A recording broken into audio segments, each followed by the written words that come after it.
Polémique autour de la rémunération de Tony Estanguet, le président du comité d'organisation des Jeux Olympiques Paris 2024. On vient d'apprendre qu'une enquête était lancée par le parquet financier. Pauline Gratel, qu'est-ce qu'on lui reproche exactement ? Alors, tout d'abord, on lui reproche le montant de sa rémunération annuelle. Jusqu'en 2020, Tony Estanguet a perçu 270 000 euros bruts par an.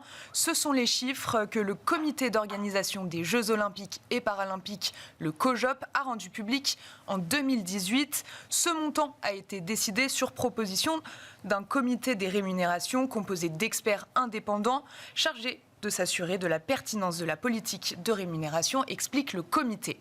Mais où est le problème alors ? Alors, le problème, c'est que le COJOP est une association de type loi 1901. Donc, en principe, la rémunération de ses dirigeants est plafonnée et vous imaginez bien que le montant autorisé est bien inférieur. Mais ça ne s'arrête pas là. Ce qui pose également problème, ce sont les modalités de règlement de cette rémunération. Selon le Canard enchaîné, Tony Estanguet aurait créé une société qui facture des prestations non commerciales au COJOP dont il est le président.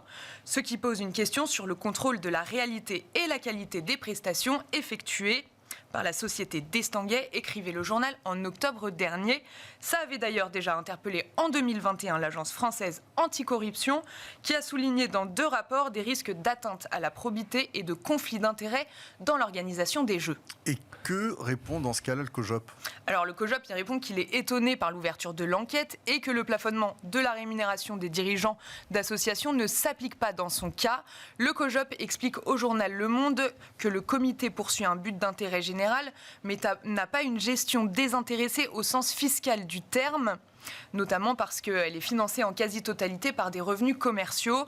À l'inverse, des associations non lucratives pour lesquelles la rémunération des dirigeants est soumise à un plafond. Paris 2024 est par exemple assujetti à la TVA dans les conditions de droit commun, ajoute-t-il. Et le caractère lucratif de son activité lié à ses recettes commerciales, les partenariats, la billetterie, les droits télé, lui a été confirmé par rescrit fiscal. Il assure également que le montant des factures émises par la société de Tony Estanguet fait l'objet d'un audit annuel dans un souci de transparence.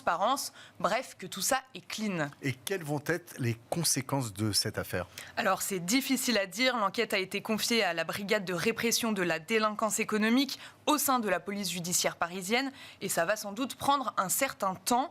Mais quoi qu'il en soit, ça va jeter encore un peu plus de discrédit sur l'organisation des JO qui, comme le rappelle Le Parisien, fait déjà l'objet de 3 autres enquêtes financières distinctes, notamment pour des soupçons de favoritisme et de détournement de fonds publics lors de l'attribution des marchés.